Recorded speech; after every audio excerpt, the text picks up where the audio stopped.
Bonjour à tous, vous êtes nombreux à nous avoir rejoints sur ce podcast et je tiens à remercier tous les auditeurs pour leur soutien et à souhaiter la bienvenue aux nouveaux arrivants.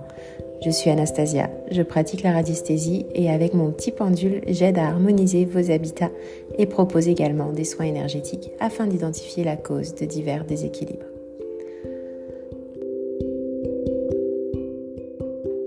Je vous ai beaucoup parlé de la blessure du transgénérationnel, en tout cas des liens transgénérationnels qu'on peut retrouver sur nos corps énergétiques.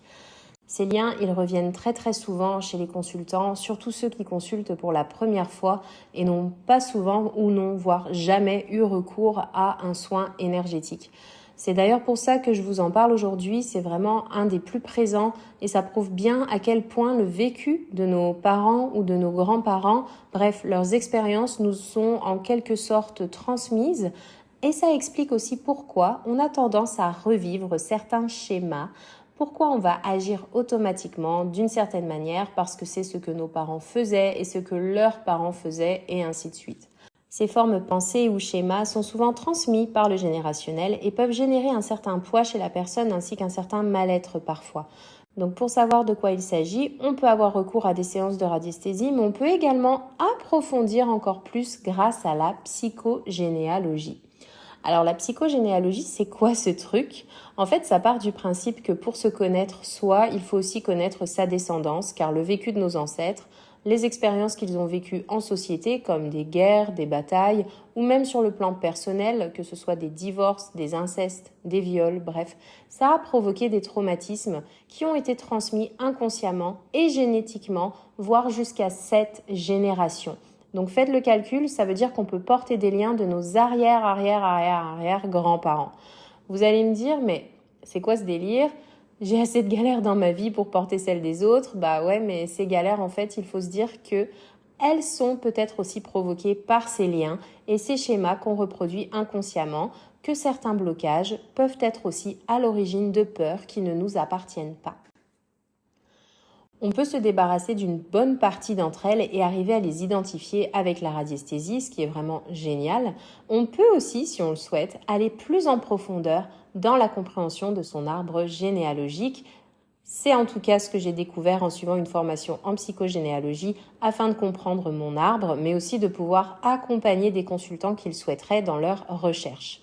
Donc, à quoi ça sert la psychogénéalogie vraiment ? Ici, on va vous apprendre à consulter les ressources, donc à retrouver des informations comme des actes de naissance, des actes de décès, de mariage ou de divorce. On accompagne également la personne afin de l'aider à réaliser son arbre. Comment le faire, comment le construire. On va utiliser beaucoup de symboles, par exemple, qui vont représenter le sexe, homme ou femme, ou certains événements. On apprend à dater aussi d'une certaine manière pour que tout soit plus facile à analyser et à comprendre. Comme je le disais, on remonte jusqu'à 7 générations et en sachant qu'on aura aussi des tantes, des oncles, des cousins, des petits cousins à noter, ça fait beaucoup. Donc vraiment savoir annoter correctement et comprendre et interpréter les symboles, c'est déjà quelque chose de super enrichissant. Interpréter les événements, alors quand je parle d'interpréter les événements, je parle principalement des dates et des concordances avec les guerres, des batailles, des épidémies, des famines, bref, tout plein d'événements historiques comme des colonisations aussi, des informations également sur les métiers de nos ancêtres, des dates de divorce, de mariage, de décès, etc. Et c'est là que c'est hyper intéressant car on apprend à reconnaître certaines récurrences, des choses qui ont tendance à revenir. Une fois qu'on a établi l'arbre généalogique, on va pouvoir se rendre compte qu'il y a vraiment des répétitions, des cycles, des choses qui se répètent en termes de dates et d'événements, des prénoms également qui reviennent au fil des générations, des métiers qui ont été pratiqués par des ancêtres et qu'on va pratiquer aujourd'hui. Alors, psychogénéalogie et transgénérationnelle, c'est hyper important vraiment de comprendre ce fonctionnement. C'est vraiment l'analyse d'un arbre généalogique, mais bien plus que ça, c'est tout le processus de recherche qui nous amène à une compréhension des schémas, des répétitions qui sont venues de nos ancêtres, des concordances des dates, etc. Donc c'est vraiment savoir concevoir un arbre généalogique, savoir effectuer les recherches nécessaires, savoir lire et repérer les événements récurrents. Je vous donne un exemple.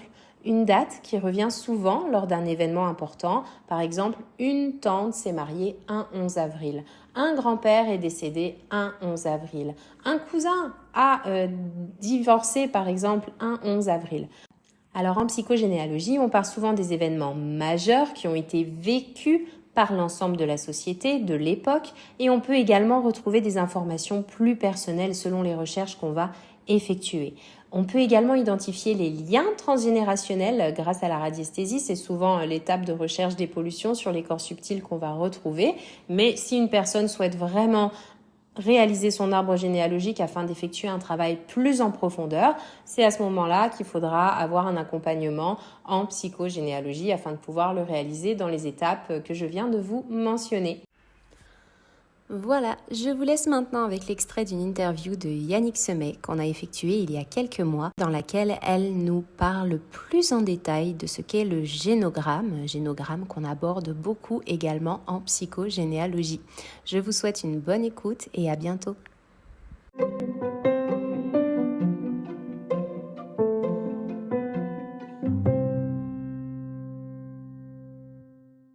Tout à l'heure, tu nous as parlé de génogramme. Oui, Tu peux élaborer, tu peux nous expliquer un petit peu en quoi ça consiste, ce que c'est? alors un génogramme, c'est quand on travaille sur son arbre généalogique pour aller retrouver les problématiques familiales que l'on peut porter soi-même et qui peut nous permettre de les régler.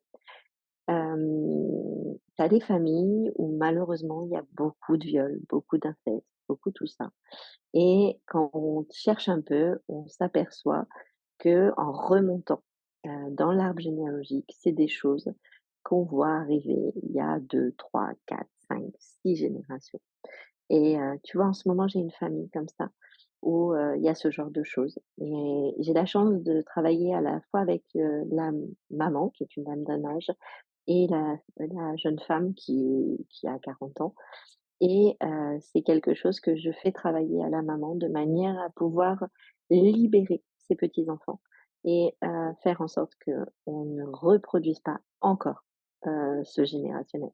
Je Ouais. prends cet exemple-là, mais ça peut être plein de choses. On le voit de manière très courante et qui est pas dramatique sur ces familles où il y a des notaires à tous les étages, ces familles où tu as des médecins à tous les étages.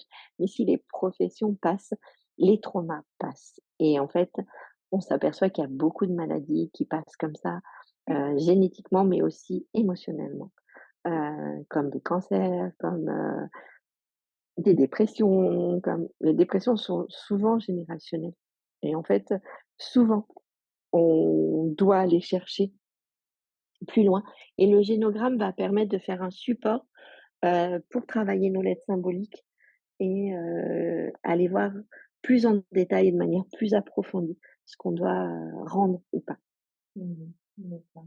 Donc en fait, c'est super intéressant parce que tout à l'heure, quand on parlait un peu, bah, de transgénérationnel, un peu de psychogénéalogie aussi, on peut l'appeler comme ça. Tout à fait, C'est sûr que si on va couper les liens chez nous, ça va pas aller couper sur les ancêtres ou nos parents et les générations précédentes. Par contre, ça va les couper pour les générations suivantes qui vont futur, être beaucoup c'est ça, futures, c'est ça. Donc ils vont être beaucoup plus allégés, bah, de tout ce poids en fait, de tout ce qu'on peut, porter, émotionnellement qui ne nous appartient pas et qui ça peut du coup venir générer, j'imagine, pas mal de blocages, heu qu'on n'arrive pas à expliquer. Comme tu le disais tout à l'heure, quand on n'arrive pas à l'expliquer, au final, c'est que ça nous appartient pas forcément ou que ça vient des parents ou du transgénérationnel, c'est ça? tout à fait, c'est Ouais. ça. OK, super intéressant et tu parlais de carte du monde. Et j'ai entendu, ça m'intéresse. Alors, quand quand je fais un travail, alors sur des travails, assez longs avec les personnes, Mmh. j'aime, à un moment, faire travailler les gens sur leurs valeurs personnelles Mmh mh. et les libérer de ces valeurs de «je dois», qui sont liées à leurs parents et qui leur conviennent pas toujours.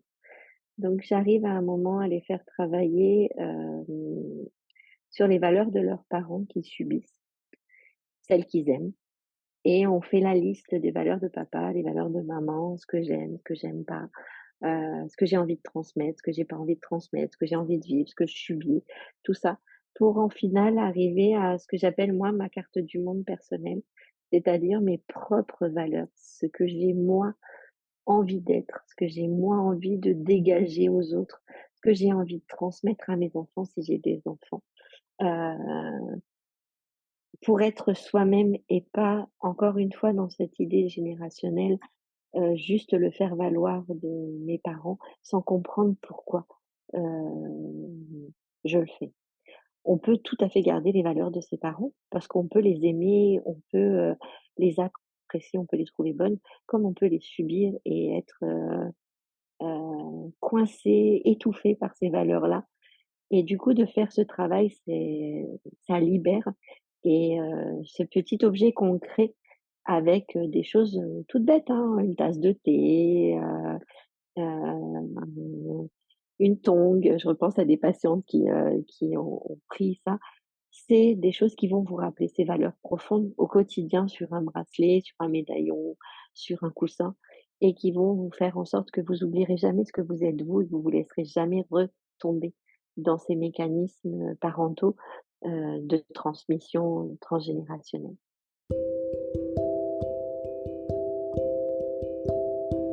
Voilà, notre épisode touche à sa fin. Je vous remercie infiniment de votre écoute et je vous dis à mercredi prochain pour un nouvel épisode d'Harmonie énergétique. En attendant, n'hésitez pas à venir me rejoindre sur les réseaux sociaux. Tous les liens sont en description de cet épisode. Je vous dis à très vite et prenez soin de vous.